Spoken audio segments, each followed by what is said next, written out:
ಸವದತ್ತಿ ತಾಲೂಕಿನ ಸುತ್ತಗಟ್ಟಿಯಲ್ಲಿ ಶ್ರೀ ಚರಮೂರ್ತೇಶ್ವರ ಮಠದ ಶ್ರೀ ಗುರು ಬಾಲಲೀಲಾ ಸಂಗಮೇಶ್ವರ ಅಜ್ಜನವರ 19ನೇ ವರ್ಷದ ಜಾತ್ರಾ ಮಹೋತ್ಸವವು ಶ್ರೀ ಗುರು ಉಮೇಶ್ವರ ಶಿವಾಚಾರ್ಯರು ಸಾಬಯ್ಯನವರ ಮಠ ಹೂಲಿ ಸುತ್ತಗಟ್ಟಿ ಪರಮಪೂಜ್ಯರ ದಿವ್ಯ ಸಾನ್ನಿಧ್ಯ ಮತ್ತು ನೇತೃತ್ವದಲ್ಲಿ ಇದೇ ದಿನಾಂಕ 13ರಂದು ಗುರುವಾರ ಪ್ರಾರಂಭಗೊಂಡಿತು. ಹೂಲಿ ಮತ್ತು ಸುಳ್ಳದ ಶಿವಸಿದ್ದರಾಮೇಶ್ವರ ಶಿವಾಚಾರ್ಯ ಮಹಾಸ್ವಾಮಿಗಳು ಪಂಚಗ್ರಹ ಹಿರೇಮಠ ಪರಮಪೂಜ್ಯರು ಜ್ಯೋತಿ ಬೆಳಗಿಸುವ ಮೂಲಕ ಕಾರ್ಯಕ್ರಮ ಉದ್ಘಾಟಿಸಿ ಜಾತ್ರೆಗೆ ಚಾಲನೆ ನೀಡಿ ಪ್ರಾಸ್ತಾವಿಕವಾಗಿ ಉಪದೇಶವನ್ನು ನೀಡಿದರು. ಶ್ರೀ ಜಡಿಸಿದ್ದೇಶ್ವರ ಶಿವಾಚಾರ್ಯ ಮಹಾಸ್ವಾಮಿಗಳು ಹಿರೇಮಠ ದೊಡವಾಡ ಶ್ರೀಗಳಿಂದ ಆಧ್ಯಾತ್ಮಿಕ ಪ್ರವಚನ ಜರುಗಿತು. ಕಾರ್ಯಕ್ರಮದಲ್ಲಿ ಸವದತ್ತಿ ತಾಲೂಕಿನ ಸುತ್ತಗಟ್ಟಿ ಗ್ರಾಮದ ಶ್ರೀ ಉಮೇಶ್ವರ ಶಿವಾಚಾರ್ಯ ಸ್ವಾಮೀಜಿ ದಿವ್ಯ ಸಾನ್ನಿಧ್ಯದಲ್ಲಿ ದೀಪ ಬೆಳಗಿಸುವುದರ ಮುಖಾಂತರ ಜಾತ್ರಾ ಮಹೋತ್ಸವಕ್ಕೆ ವಿದ್ಯುಕ್ತವಾಗಿ ಚಾಲನೆ ನೀಡಲಾಯಿತು. ಕಾರ್ಯಕ್ರಮದಲ್ಲಿ ವೇದಮೂರ್ತಿ ವಿರೂಪಾಕ್ಷಯ್ಯ ಮಹಾಸ್ವಾಮಿಗಳು, ಬಂಗಾರಜ್ಜನ ಮಠ ಏನಿಗಿ ಶ್ರೀಗಳು ಉಪಸ್ಥಿತರಿದ್ದರು. ವೇದಮೂರ್ತಿ ಗದಗಯ್ಯ ಗವಾಯಿಗಳು ಹಿರೇಮಠ ಮತ್ತು ಶ್ರೀ ಸದಾನಂದ ಅವರಿಂದ ಸಂಗೀತ ಕಚೇರಿ ಜರುಗಿತು.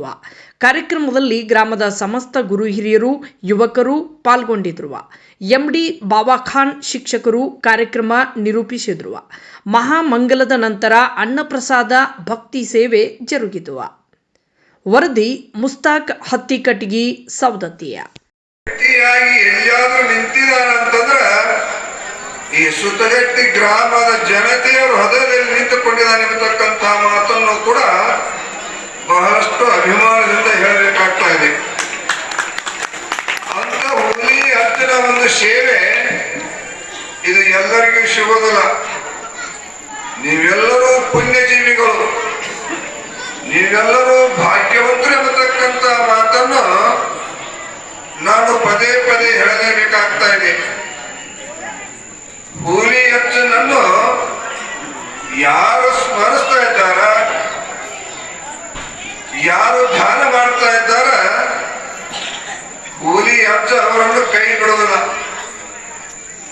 ಹೂಲಿ ಅಜ್ಜನ ಅನುಗ್ರಹವಿತ್ತು ಅಂತಂದ್ರೆ ಜಗತ್ತಿನಲ್ಲಿ ಏನೆಲ್ಲವನ್ನು ಕೂಡ ನಾವು ಪ್ರಾಪ್ತಿ ಮಾಡಿಕೊಳ್ಳಬಹುದು. ಸಂಸ್ಕೃತದಲ್ಲಿ ಒಂದು ಮಾತನ್ನು ಹೇಳ್ತಾ ಇದ್ದಾರೆ, ನಗರೋರಧಿಕಂ ನಗರೋರಧಿಕಂ ನಗರೋರಧಿಕಂ ಅಂತ ತಿಳ್ಕೊಂಡು. ಜಗತ್ತಿನಲ್ಲಿ ದೊಡ್ಡದಾಗಿರ್ತಕ್ಕಂಥ ವಸ್ತು ಯಾವುದಾದ್ರೂ ಇದ್ರೆ ಅದು ಗುರು ಎಂಬತಕ್ಕಂಥ ಮಾತನ್ನು ವೇದದಲ್ಲಿ ಹೇಳ್ತಾ ಇದ್ದಾರೆ.